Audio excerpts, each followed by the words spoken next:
Hey guys, it's Valen with Valen Games here to show you a little bit about campaign strategy or battlefield strategy in general, actually, though I am going to be using the campaign to demonstrate it.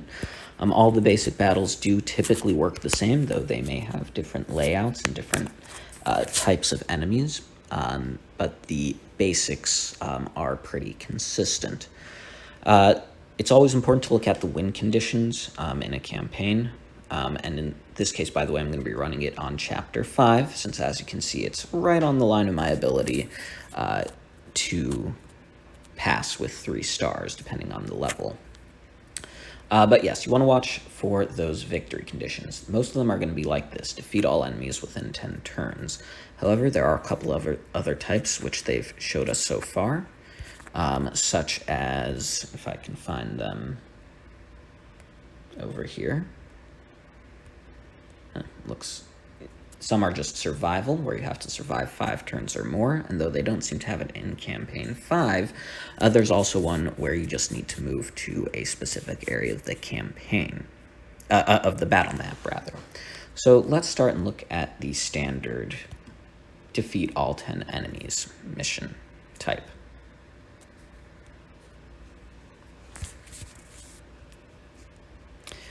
So this is a perfect example of a standard map, though being on level 5 here, I'm dealing with 6 enemies instead of the 4 or 5 you'll see in earlier parts of the campaign.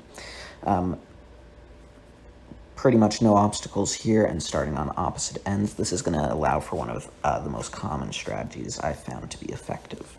I do like, in a type of setup like this, to put my greatsword front and center, so that he can engage with the enemy a little bit sooner, since he can only move 1 square at a time in most cases. I do keep my archer towards the back, and in cases here where I don't have the opportunity to put them forward, I keep my fighters in the back as well. Actually, in this case, I may even switch out one of those fighters, one of whom is Alvar Spire, for Draymond Blackwood, because archers in these types of maps are just fantastic. Notice how I don't have it on auto. You only ever want to have it on auto if you are very overpowered for that specific battle, since the AI is simply not going to help you out in most cases. As you can see, you can adjust where people stand simply by dragging them to the appropriate spot, and they'll switch with whoever's standing there already. Same thing, if you want to switch out for one of your other characters in your character bar, you can. But in this case, I'm happy with who I have. Let's get started. So one of the big things you want to notice is the danger zone. Anywhere in those red boxes is an area that if your character is in it, the enemy can hit you. Now, it's not perfect. I have noticed that sometimes certain more maneuverable units can actually rush up to one of these areas at the edge of the danger zone and hit your guys. So do be careful with that and pay attention to who's near there. I'm not worried about it right now because the people front and center for them are these great swords who, like mine, have very little maneuverability. And in case you ever forget how far someone can move, even on the enemies, you can click on them to see their range of motion. They can stand anywhere where it's blue and hit anything in the red if they're standing next to it as a melee. So yeah. So right now, I'm actually not going to do a darn thing. I'm just going to hit end my turn. Why? Because as you can see here in the lower right-hand corner, you've got those special moves. Those are always going to be on a cooldown on your first turn, but if you can avoid having to deal with the enemy at the start, just like I did there, now you can see that they're powered up. Those are typically very powerful abilities, and you can use them to either kill or at least severely damage some of the enemies right off the bat without taking any damage in return. I say that because when you hit them with a standard attack, the enemy is always going to have the chance to counter. When you hit them with a special attack, the enemy does not get to counter, typically speaking. So let's take a look here. I'm going to start with this archer's attack because it is area of effect. As you can see, I can strategically position it to take out certain enemies, which I'm going to do right here.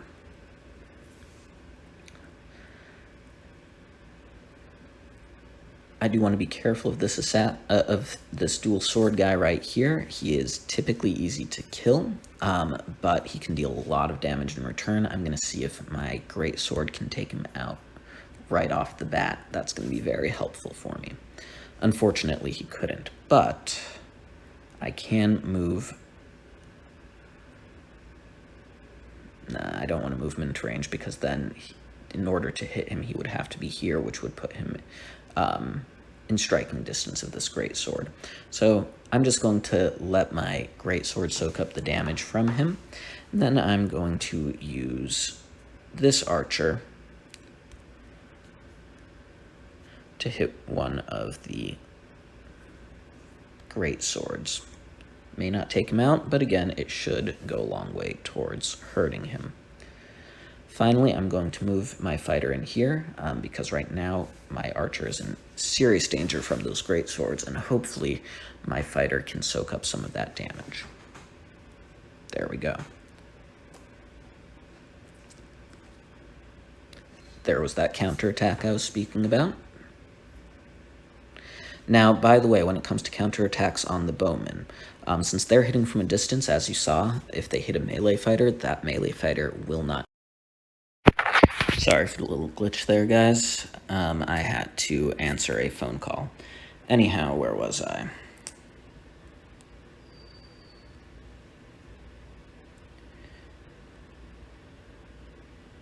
Alright, so yeah, I do want to try and take out as many of these guys as I can, particularly the bowmen and damage dealers, so I can easily get rid of these two here closest to the bottom of the map.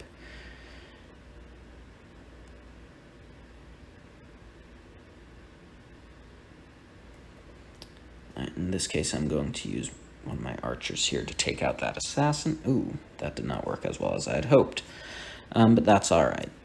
We'll deal with that bowman shortly with my fighter here. And that way he's no longer a threat. I'm going to get this guy out of the way. I'm not worrying about that low health great swordsman because he's not in damage dealing of any of my characters at this point.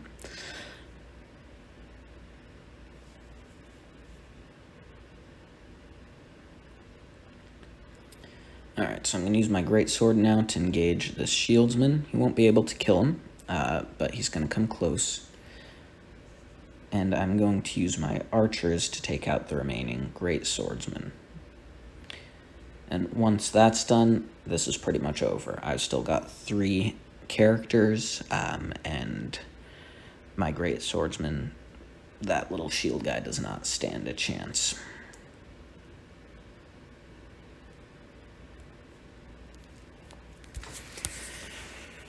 Alright, so I won't say it was my best run, but you do get to see some of the basic elements there.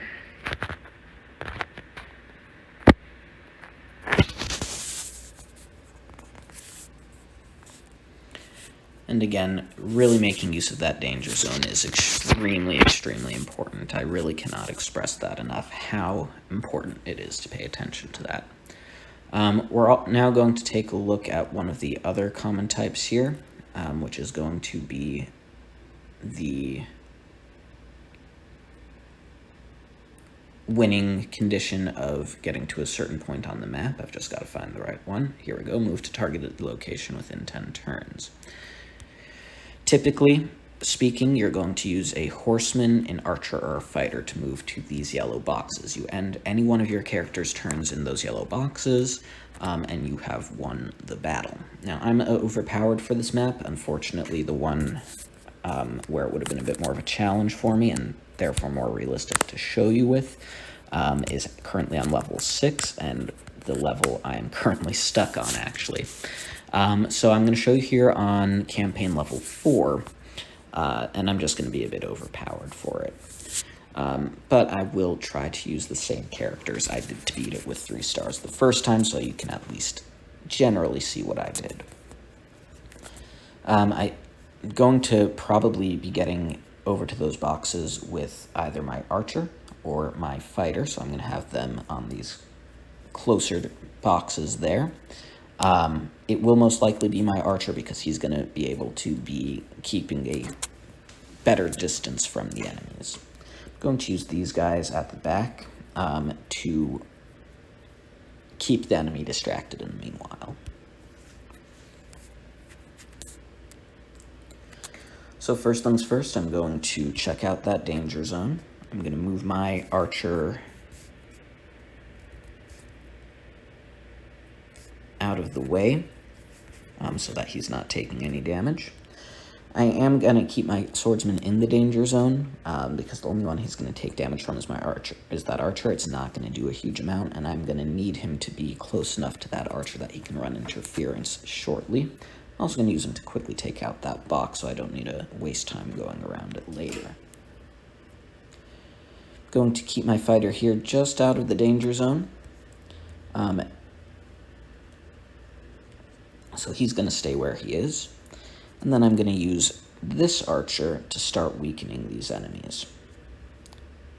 As you can see, he was able to take out one right off the bat, which is going to make my life quite a bit easier. I'm going to end my turn now.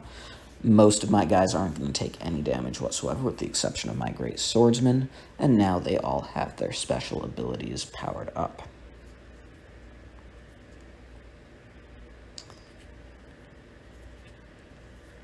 So even though I can use this archer to take out that great swordsman, I'm not going to do that. I'm just going to move him a bit farther up. The only one he has to worry about is this archer here, who's not going to be enough to take him out on that go.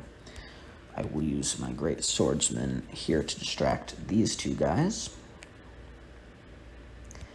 I'm going to start with my archer. If I take out this great swordsman completely, I don't need to worry about him counterattacking my fighter when I hit him now. Now remember, right now I'm just trying to distract these guys, which is the same thing I'd be doing even if I were weaker for this level. Because all I want to do is keep them occupied while my archer moves towards these yellow boxes. I am going to take a slight delay on that, however, just so I could take out this guy, because once I do, there's no one who's going to be able to stop him from getting there on my next turn or two. We're going to end.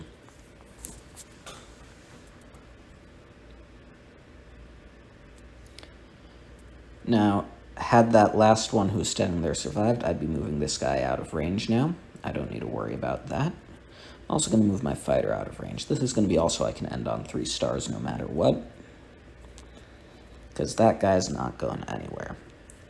Meanwhile, I can move my archer awfully close to those yellow boxes so I can finish this out on the next turn. Now, I could take out this guy here, and since he's the last enemy standing, that would be end game right there. However, since that's only because I'm overpowered. If this were a more even match, I wouldn't want to be doing that for fear that I could lose my chance at 3 stars. So instead, I'm just going to move my archer here, and as you can see, even though I still have an enemy alive, once I end, that's game over. There is one other type of battlefield, and that is going to be survive for 5 turns or more, but the same strategies typically apply. You're going to position your characters in the best way to, keep them from being overwhelmed by a number of enemies all at once. You're going to pair oftentimes like with like and keep the archers at the back so that they can provide support while your melee fighters hold them off. If you guys requested, I'll be happy to do one of those in the future, but those are typically speaking, all there really is to the survive missions. Anyhow, I hope this was helpful. Definitely not a perfect guide, but I think we went over some of the things that if you put your own twists on them to make it work with your particular characters, are going to really help in terms of understanding the battlefield dynamics. Do feel free to reach out and comment with specific questions about what you should be doing under more specific, unique circumstances, and I'd be happy to help when and where I'm able. Anyhow, this is again Valen Games. Hope you all enjoyed my video, and don't forget to subscribe.